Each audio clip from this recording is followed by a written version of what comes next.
Olá, este é um vídeo tutorial do PJE do Tribunal de Justiça do Estado da Bahia. O objetivo desta apresentação é traçar um panorama geral do andamento de uma petição inicial dentro do PJE. Para isto, acessaremos o sistema com os perfis de advogado, cartório e gabinete. Dentro do site do Tribunal de Justiça, devemos clicar em PJE. Acesse o sistema PJE.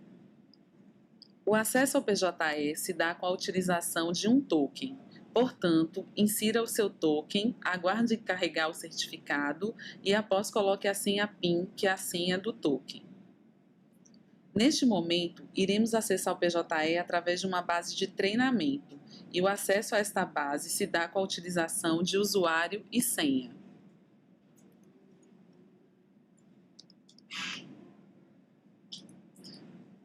Bom, estamos acessando aqui o PJE com usuário e senha, com o usuário de advogado. Estamos na tela principal do advogado, no painel do advogado ou procurador. Para o cadastramento da petição inicial, iremos acessar o menu Processo e clicar na opção Novo Processo. Abrirá a tela de dados iniciais, onde eu iniciarei o cadastro do processo. A primeira opção que eu tenho aqui é cadastrar o foro e a classe judicial. Então, eu coloco o foro e o exemplo utilizado será Porto Seguro. E a classe judicial que aparecerá aqui são as relacionadas na tabela do CNJ. Escolher, por exemplo, alimentos. Clico em incluir. Ao clicar em incluir, o sistema apresentará as demais abas que fazem parte do cadastramento de uma inicial. Estamos então na aba Assuntos. Os assuntos relacionados nessa aba são os vinculados à classe judicial escolhida anteriormente, que no caso foi alimentos. Eu posso adicionar quantos assuntos eu julgue necessário a esse peticionamento. Então, uma das formas de eu localizar o assunto é colocando o nome desse assunto no campo do texto ou procurando ele através do paginador. Uma vez encontrado, eu devo clicar no botão Adicionar. E aí eu posso adicionar, conforme eu disse, quantos assuntos eu julgar necessário. Se eu adicionei um assunto e verifico que eu adicionei erroneamente, basta eu clicar no botão Remover, e aí eu removo esse assunto da minha lista do peticionamento, sendo que esse assunto não pode ser o principal, eu não consigo remover o assunto principal. A próxima etapa seria, então, o cadastramento das partes. Aba Partes. O cadastramento da aba Partes envolve 3 polos: polo ativo, polo passivo e outros participantes. Dentro de cada um desses polos, eu devo cadastrar as partes e seus procuradores. No caso do polo ativo, o sistema já traz aqui o nome do advogado, porque foi o advogado que logou. Então, agora eu vou cadastrar a parte ativa referente a esse processo. Eu clico no sinal de mais referente à parte do polo ativo e o sistema vai abrir o primeiro passo desse cadastramento, que é o pré-cadastro. Aqui eu digo se o tipo de pessoa é física, e aí se for física eu tenho que colocar um CPF, se é jurídica, e aí eu colocaria se é um órgão público sim ou não, e colocar o número do CNPJ, ou um ente e autoridade.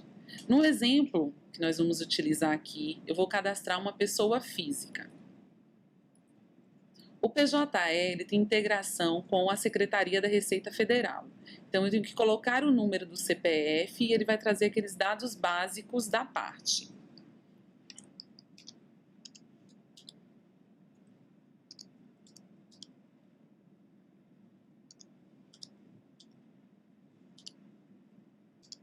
Coloco o número do CPF e clico em pesquisar.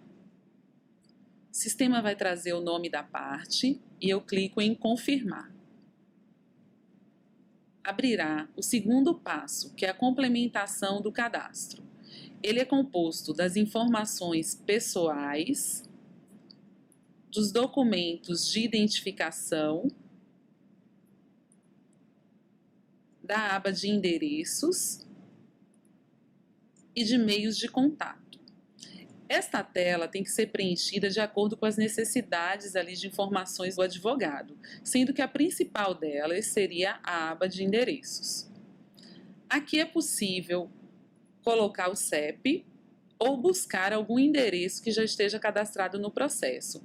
No caso dessa parte que nós utilizamos, não existe nenhum CEP cadastrado para ela. Então, vou fazer aqui a busca com CEP.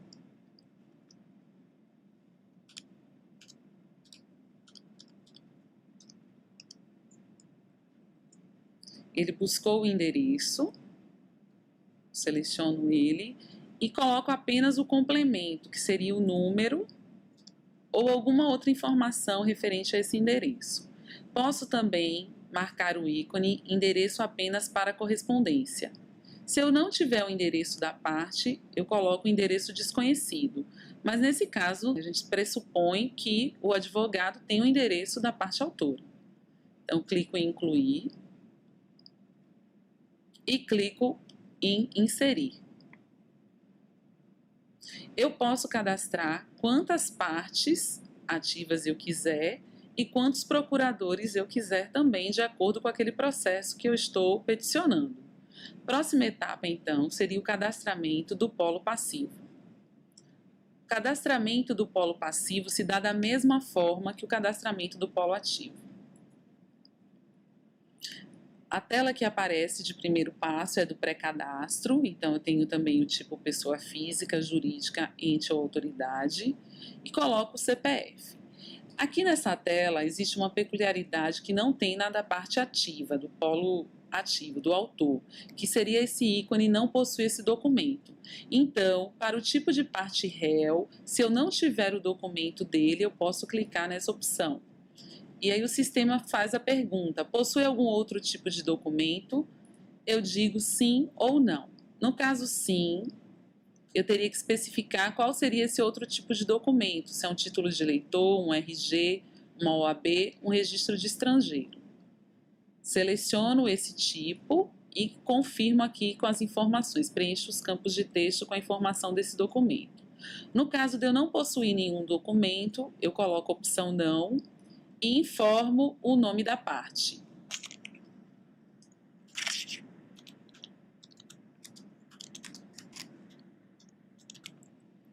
Clico em confirmar. Aparecerá segundo passo, que é a complementação do cadastro, que é uma tela idêntica do tipo de parte ativa. Então, eu tenho as informações pessoais, tenho os documentos de identificação, a aba de endereços e a aba de meios de contato, sendo que a mais importante, nesse preenchimento seria a aba de endereços. Aqui eu posso colocar o CEP. Se eu não conhecer o endereço do meu réu, eu posso colocar endereço desconhecido.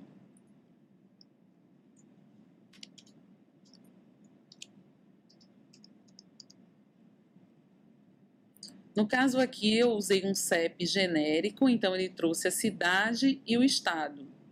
E aí eu tenho que complementar com o bairro e com o logradouro.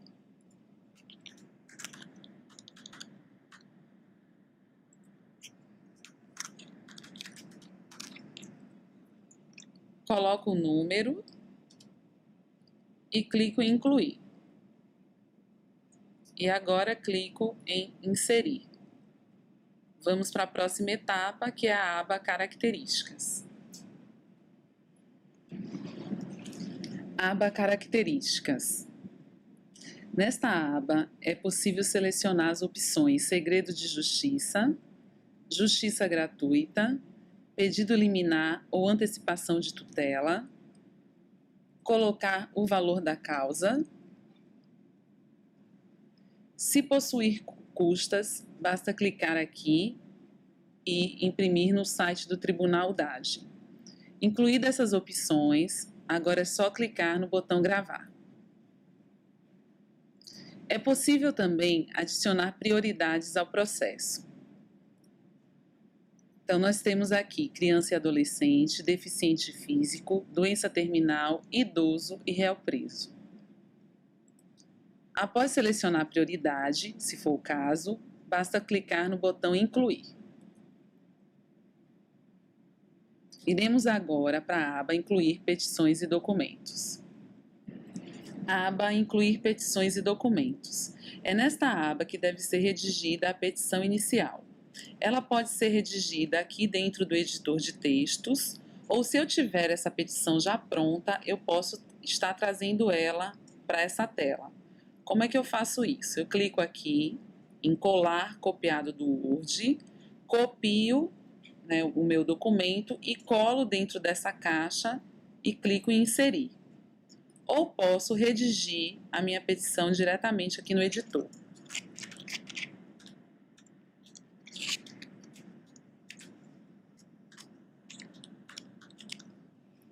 Redigida a petição inicial, eu clico em salvar e o sistema complementará a tela com esse botão adicionar, que é onde eu irei adicionar os meus documentos em PDF. Cada documento em PDF tem que ter uma capacidade máxima de 1.5 MB. Adicionado esses documentos, eu clico em assinar documento. Assinado em modo teste. Próxima etapa é a última aba, processo. Aba processo. Nesta aba estarão incluídos todos os dados do processo que foram cadastrados nas telas anteriores. Então, eu tenho aqui os dados do processo, a jurisdição, a classe, o valor da causa. Os detalhes do processo, os assuntos que foram selecionados, polo ativo, polo passivo, segredo de justiça, justiça gratuita e pedido de liminar ou antecipação de tutela. Caso eu verifique nesta última aba que existe algum dado do processo que está incorreto, basta eu voltar para a aba, né, que se relacione àquela informação que eu queira corrigir. Feito isso, estando tudo correto, eu posso também verificar aqui na linha de documentos, os documentos que eu associei a esse peticionamento. No caso aqui eu tenho a petição inicial, posso visualizar essa petição. Aqui sai a assinatura eletrônica de quem assinou a petição e o código de barras que traz veracidade ao documento. Tenho também o número de identificação desse documento. Todos os documentos que eu for anexar geram um número de identificação. Todos os documentos anexados também geram uma certidão. No caso da petição inicial, a certidão que é gerada é a de protocolo, comprovante de protocolo. Agora é só clicar em protocolar. Quando eu clicar aqui em protocolar, o processo já será distribuído. Então, já gerará o número de processo e o cartório para o qual ele foi distribuído. Se esse cartório já tiver configurado para ter uma audiência inicial, já sairá também a data e o horário dessa audiência. Reparem, então, que o meu processo não passará por um setor de protocolo, certo? A distribuição dele é automática, é feita pelo sistema. Então, vejamos. Pronto, processo distribuído com o número. Então, tem o número para a primeira vara de família de Porto Seguro. Nós iremos agora, então, ver como é que esse processo tramitará no cartório.